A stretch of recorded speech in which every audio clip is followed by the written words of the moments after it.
My son was in a hospital bed with an IV in his arm when I walked into room 14 at Harlan Regional Medical. The charge nurse had called me at 6 in the morning, said he'd been found slumped over the wheel of his truck on Route 119, just past the junction where the old barn used to stand.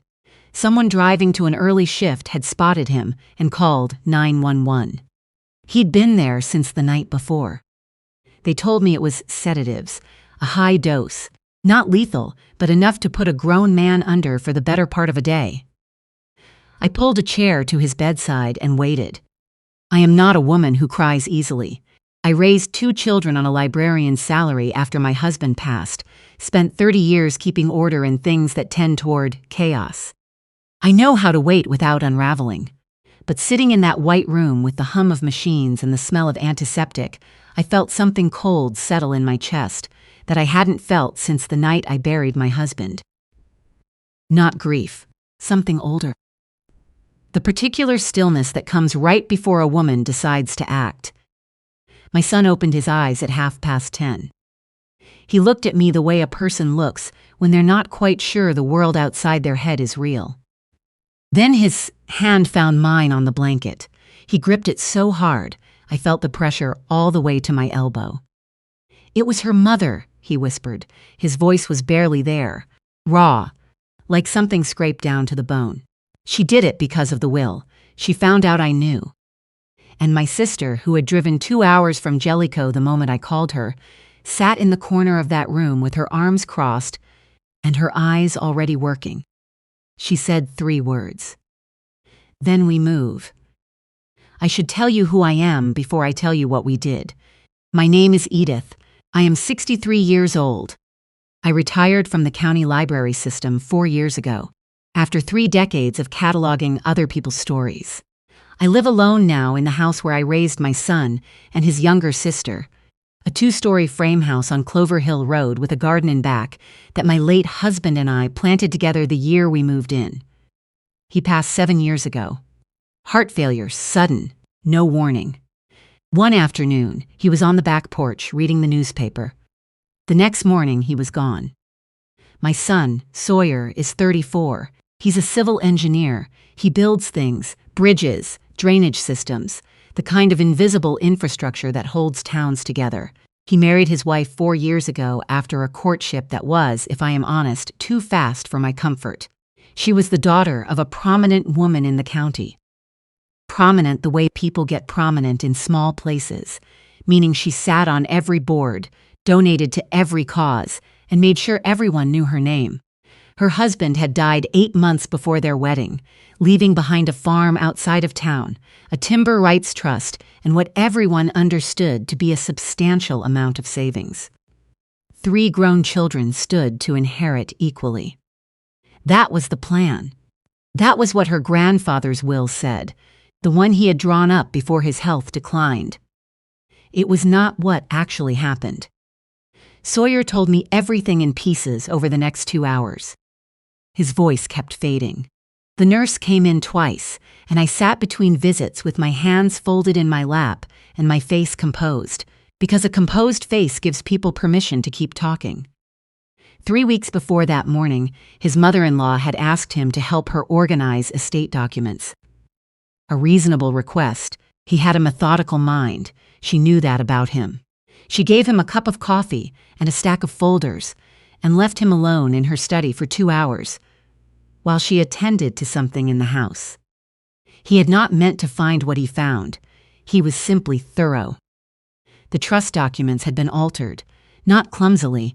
Whoever had done it was careful. But careful isn't invisible, not to a man trained to spot load-bearing discrepancies. The beneficiary language had been rewritten. His wife stood to receive nearly 80% of the estate's total value. Her brother and her sister, each of whom the grandfather had loved equally and provided for equally in the original documents, would receive amounts that were almost insultingly small. Sawyer photographed every page on his phone that evening. He went home. He thought about it for 4 days. Then he asked his mother-in-law to meet him privately. She listened. She smiled.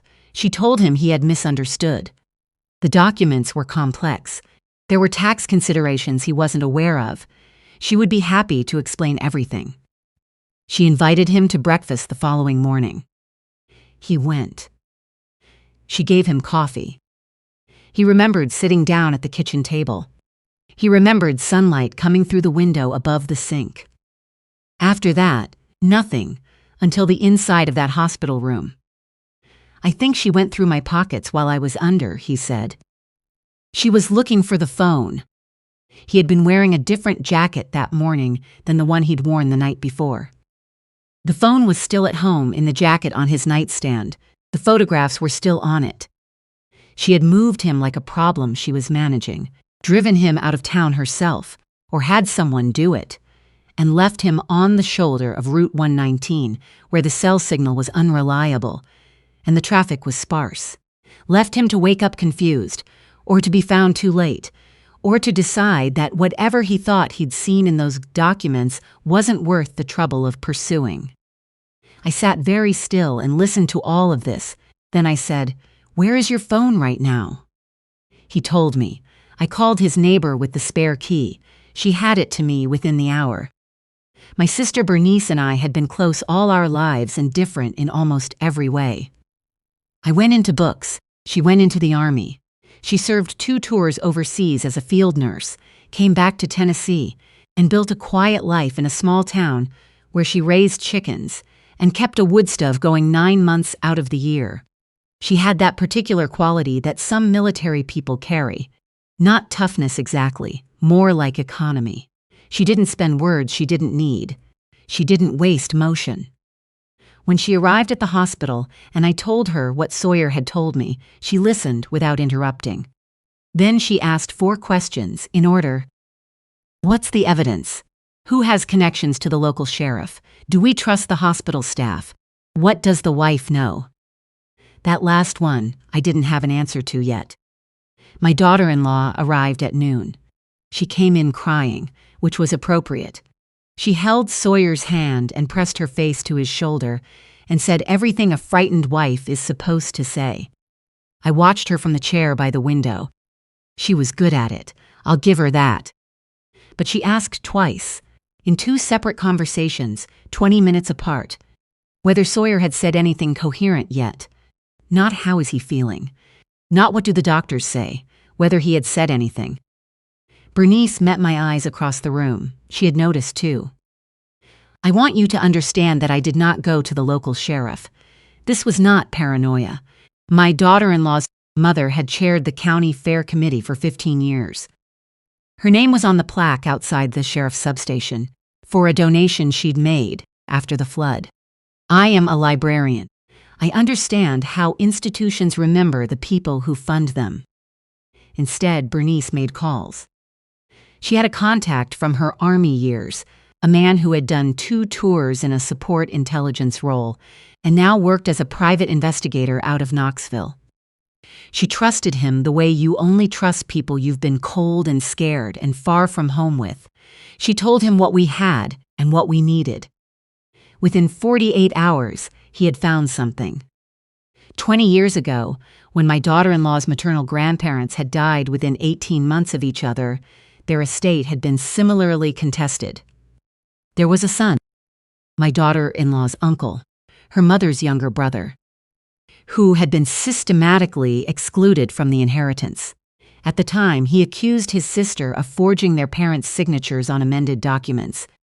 He was 26 years old and had no money for lawyers. No one in the county believed him. His sister was beloved.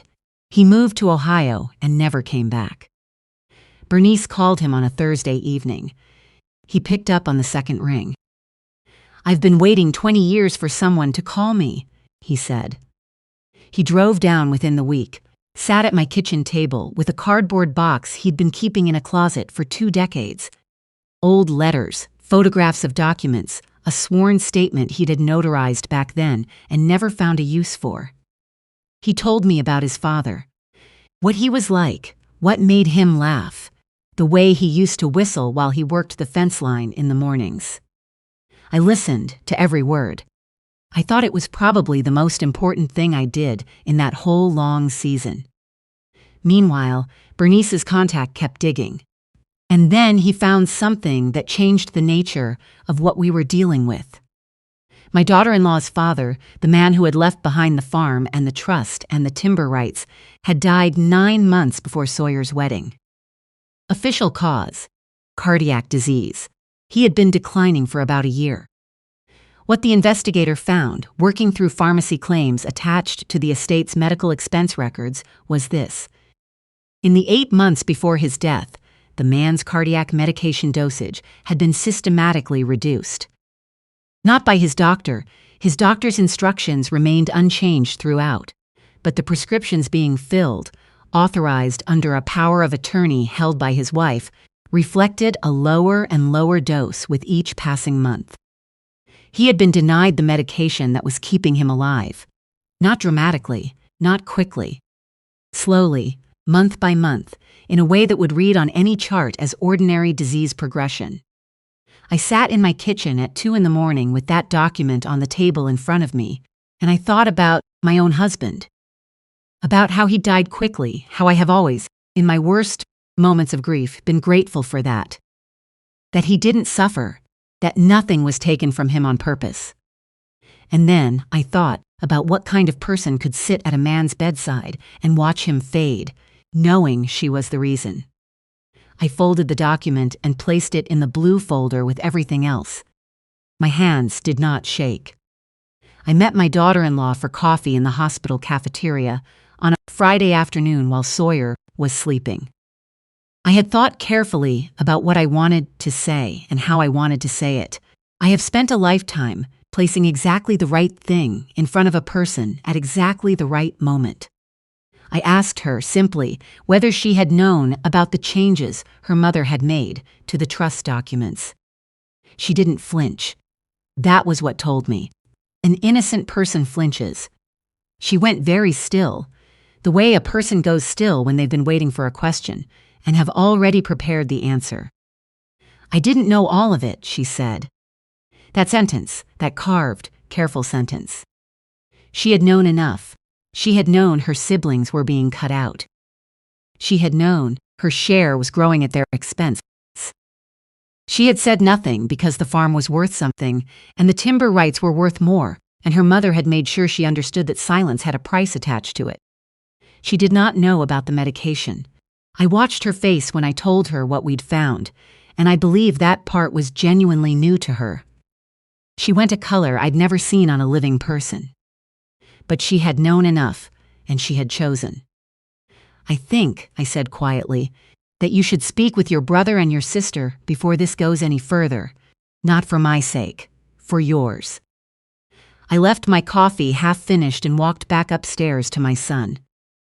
My daughter-in-law's mother was being honored at the Harlan County Historical Society's spring luncheon, 6 weeks after Sawyer came home from the hospital. Community Pillar Award. They had her name engraved on a small walnut plaque. By that morning, the state attorney's office had received our full documentation package, the pharmaceutical records, the forged trust documents. My daughter-in-law's uncle's sworn statement with his own corroborating evidence from 20 years prior, the investigator's report on the chain of prescription authorization. Everything cross-referenced, everything in order. A librarian's filing system applied to the work of ending a very long-running crime. I attended the luncheon alone. Bernice offered to come with me. I told her I wanted to do this part myself. I wore my good coat, the charcoal one, I bought for my husband's funeral and have worn exactly 4 times since. I sat in the 3rd row. I watched my daughter-in-law's mother accept her plaque with the smile of a woman who had never once doubted that the world would keep rewarding her. She thanked the committee. She mentioned her late husband. She got a little misty-eyed at that part. Afterward, in the receiving line, I waited until the room had thinned. Then I stepped forward and took her hand in both of mine, the way you do at a funeral, and held out a sealed envelope with the other. I thought you should have this before the weekend, I said. The state attorney's office received our package this morning. This is a copy of the pharmacy records from your husband's final year. I've marked the relevant section." She looked at the envelope. She looked at me. Her smile didn't disappear immediately. It faded the way a light fades when the power is going out slowly. Something moved behind her eyes that I have no name for. "I want you to know," I said, still holding her hand, still keeping my voice low enough that only she could hear me in that emptying room, that we were not after a single dollar of that estate. We were looking for the truth about your husband, and we found all of it. I let go of her hand. I walked out into the April afternoon. The apple trees were coming into blossom on the drive home. She was arrested 7 weeks later. The charges included will fraud, abuse of financial power of attorney, and, after a forensic medical review retained by the state, negligent homicide. They could not prove premeditation to the standard required for a murder charge, but the systematic reduction of his medication, documented and deliberate, sustained by the paper trail she had been so careful not to leave clearly enough. It was enough. It would be enough. My daughter-in-law's uncle drove down from Ohio for the arraignment. He sat beside me in the gallery. We didn't say much to each other. Afterward, he came to the house, and we sat at the kitchen table and drank coffee, and he talked for 3 hours about his father, what the man had been like in his prime, how he had worked the land, what he had wanted for his children. I listened to every word.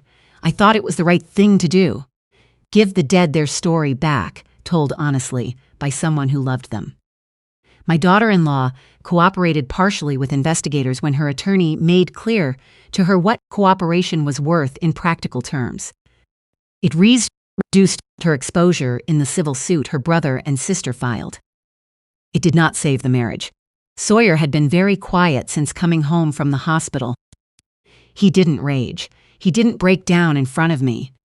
He moved through the divorce the way he moves through most hard things, methodically, without a lot of words, putting one foot in front of the other until he was on the other side of it. He moved into a small apartment in town in June. 2 rooms, a kitchen that got afternoon light. He put a plant on the windowsill, called it progress. I thought that was a good sign. There is a particular evening I keep coming back to. Late summer. Sawyer came for dinner and stayed past dark, which he hadn't done since before any of this started. We sat on the back porch afterward, in the 2 old wooden chairs my husband had built the first summer we lived in this house. The apple trees were heavy with fruit by then. The light through the leaves was going gold. He said, "Mom, I should have figured it out faster. I should have seen it sooner." I thought for a moment before I answered. I have had enough time in my 63 years to know that the answer that comes fastest is usually the one that feels best in the moment and does the least good over time. "You saw it when it was there to be seen," I said, "and when it mattered, you had the presence of mind to photograph those documents before you walked out of that room. That one decision. That's what made everything else possible." He was quiet for a while. "I keep thinking about him," he said. "Her father. The grandfather I only knew for a little while before he got sick. He seemed like a decent man." He was, the uncle had told me. I believed him without question. A man who tends his land carefully, who loves his children equally, who leaves clear and fair instructions about what should happen when he's gone. That is a decent man. He deserved someone to say so plainly. He deserved to have the truth told about him, I said. That's all we did. Bernice was inside washing the dishes. She comes up most weekends now. The uncle was planning to visit again in September. Not to talk about the case or the arrest or any of it, just to visit.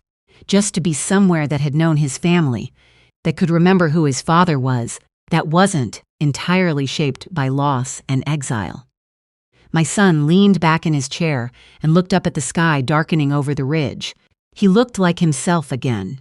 Not the version of himself from before. That version is gone, and I am not going to pretend otherwise or tell him it will all go back to the way it was. It won't. But himself.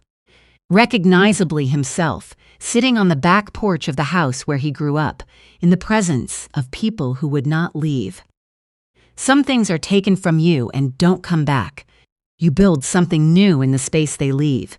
That's not a consolation. That's just the truth, and I would rather give him the truth than a comfortable story. My husband used to say, the only inheritance worth leaving is one your children can look at without shame. Not money, not property or acreage or timber rights. The way you moved through the world and whether it held up when people looked closely at it. In the end, that's what this was about. Not the trust, not the farm. We fought for the right to say what happened to a good man and have it mean something. We fought for the truth to be told plainly in a county where the wrong people had controlled the story for a very long time. And we won. Bernice came out and dried her hands on a dish towel and settled into the third chair we dragged out from the kitchen. The three of us stayed there until the stars came through, talking sometimes and quiet more often in the easy silence of people who have been through something together and arrived on the other side of it, still standing and still themselves. It was enough, more than enough. It was everything I have ever wanted for my family. If this story moved you, please take a moment to like and subscribe to Opal Revenge. Your support is what allows us to bring you new stories every week. And don't miss the video appearing on your screen right now. We think you'll want to hear it. Take good care of yourself and the people who matter to you.